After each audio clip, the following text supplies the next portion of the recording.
Las ciudades de América Latina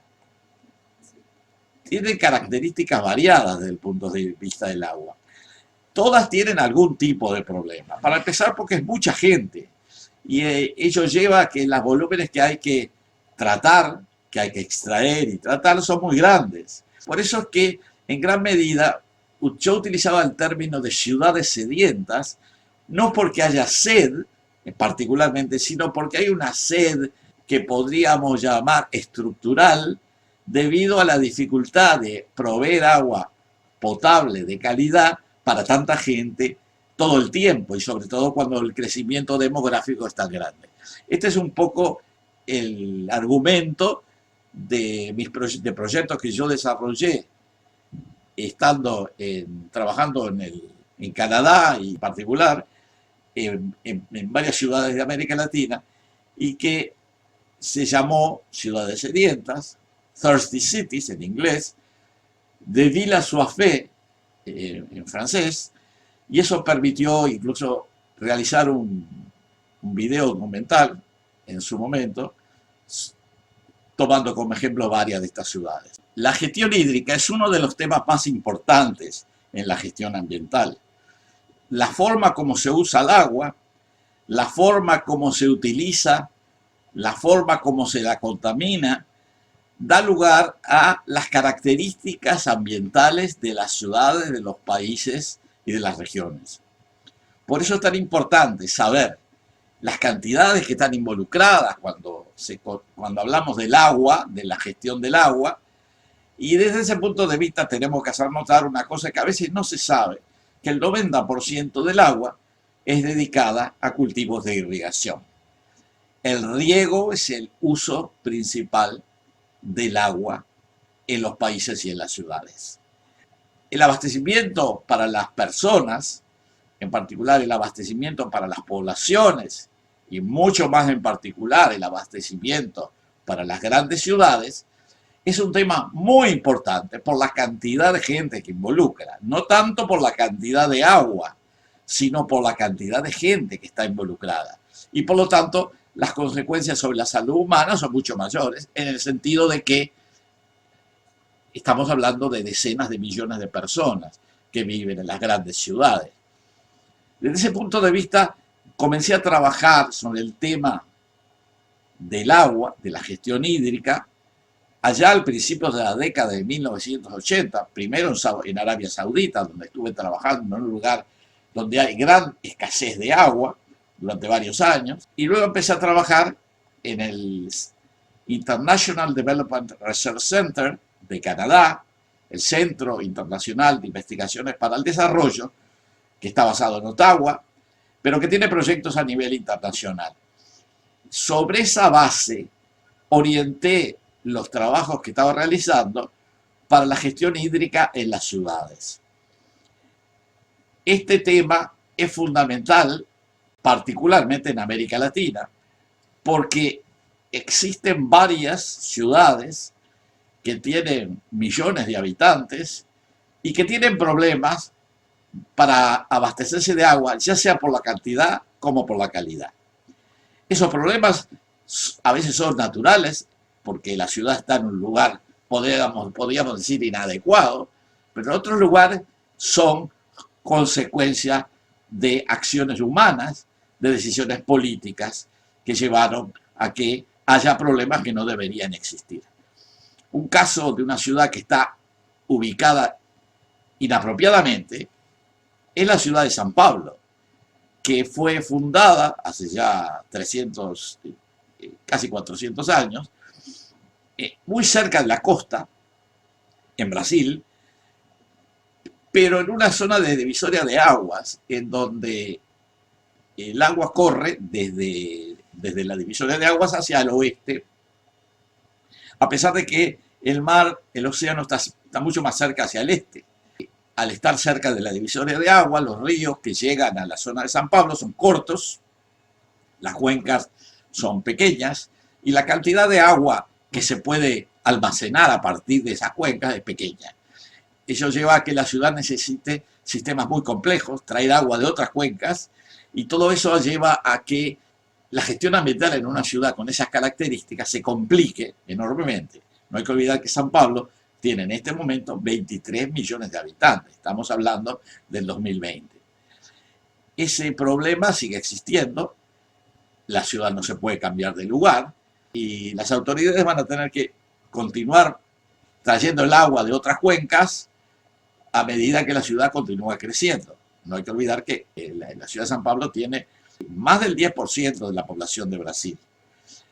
Otra ciudad que tiene problemas, pero esos no se relacionan con la localización topográfica, es la ciudad de Lima, que está en un lugar donde la lluvia es de 30 milímetros por año. Es muy poco lo que llueve y Lima tiene que obtener el agua a partir de los ríos que bajan de los Andes, en particular el río Rímac, que desemboca cerca de la ciudad de Lima. Los ríos que bajan de los Andes son los que alimentan el acuífero de Lima también, pero ese acuífero no da abasto con el tamaño de la ciudad, que tiene 8 millones de habitantes, que tiene serios problemas desde el punto de vista ambiental. Se ha tratado de sacar agua de las nubes, que se llaman Camanchaca, para resolver el problema en los cerros, donde mucha parte de la población más pobre vive, pero el problema de Lima sigue existiendo. El problema del agua es tal vez el principal problema de la ciudad, más allá después de la pobreza. Una tercera ciudad que tiene serios problemas y que se relacionan en parte a su localización, pero en gran medida a su tamaño, es la Ciudad de México. El Valle de Anahuac, donde se encuentra la Ciudad de México, está poblado por más de 20 millones de personas que viven en la zona, en el conurbano de México, de la Ciudad de México. El agua, el agua de la Ciudad de México se obtenía tradicionalmente del acuífero que está por debajo de la ciudad y que es bastante profundo y que permite obtener grandes cantidades de agua y se ha utilizado, pero genera su bombeo excesivo, genera hundimientos locales, lo cual lleva a que haya gran inestabilidad en ciertas obras de ingeniería y arquitectónicas debido a ese hundimiento y debido también al hecho de que la Ciudad de México se encuentra en una zona sísmica, como ocurrió en el terremoto de 1985, en donde se derrumbaron muchos edificios que ya estaban debilitados por el tema del hundimiento, incluyendo la propia catedral de la Ciudad de México, que se encuentra en el Zócalo, en la zona céntrica de la ciudad. Otras ciudades que tienen características particulares desde el punto de vista del abastecimiento de agua, incluye la ciudad de Bogotá, capital de Colombia, que está a gran altura, está a 2.800 metros, y que tiene aproximadamente 6 o 7 millones de habitantes, y que recibe el agua en realidad para el abastecimiento de lagos y embalses que se encuentran en las montañas cercanas. Los cursos de agua que llegan al Valle de Bogotá se concentran en un río que se llama Río Bogotá, que derrama sus aguas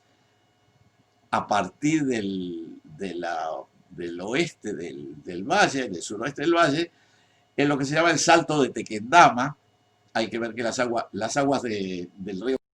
Bogotá están contaminadas, tiene mucho detergente, y al caer de una altura de 300 metros aproximadamente, se forman nubes de espuma muy particulares. El río aguas abajo está contaminado y como desemboca en el río Magdalena, eso afecta también al propio río Magdalena, que es el principal río de Colombia. Ese es el caso de otra ciudad que tiene algunos problemas que no son los mismos que las que mencionaba anteriormente. La ciudad de Buenos Aires está en el mejor lugar que uno se puede imaginar para obtener agua dulce, porque está al lado del río La Plata, que tiene un caudal de 25.000 metros cúbicos por segundo, de los cuales 20.000 vienen del río Paraná y 5.000 del río Uruguay. El agua es dulce, o sea, se puede utilizar con tratamiento mínimo. Sin embargo, debido a que los efluentes de la ciudad de Buenos Aires, los colectores de Buenos Aires, salen al río de la Plata, hay que tener mucho cuidado porque las tomas y los colectores están en el mismo lugar. Un efluente importantísimo de la ciudad de Buenos Aires, un drenaje principal, es el riachuelo, que tiene las aguas muy contaminadas y que salen prácticamente en el centro de Buenos Aires. La principal toma de agua potable estuvo siempre en el Aeroparque, que está al ladito del centro de Buenos Aires, muy cerca del riachuelo. Aguas abajo está el efluente principal de Berazategui, y la toma más importante está al norte de Berazategui, no muy lejos, en el barrio de Bernal, situado en la localidad de Quilmes, a lo que hay que agregar que últimamente se está construyendo un emisario que verterá las aguas cloacales de Buenos Aires varios kilómetros dentro del Río de la Plata, mejorando claramente la situación ambiental de las aguas costeras. Y eso hace que las plumas de contaminación pueden afectar las tomas propiamente dichas. Ahí hay una serie de problemas que se está tratando de resolver, pero no es fácil, porque la ciudad de Buenos Aires tiene 14 millones de habitantes. A eso se agrega que Buenos Aires en gran medida usa también el agua subterránea. Tal vez por el tamaño de la ciudad a veces es más fácil sacar el agua de los acuíferos que están in situ, como por ejemplo el acuífero Puelche, que está a 20 metros de profundidad y que no está necesariamente contaminado, pero al ser la ciudad tan grande y tener tantos desechos industriales asociados, corre serios riesgos. Esta es otra ciudad que no debería tener problemas, pero los tiene. Esta es una primera aproximación al tema de las ciudades sedientas, Thirsty Cities, de Villa Assuafé, y luego voy a continuar tratando las ciudades de a una, porque creo que es muy importante que conozcamos cuál es realmente el problema del agua y dónde estamos situados con relación al mismo.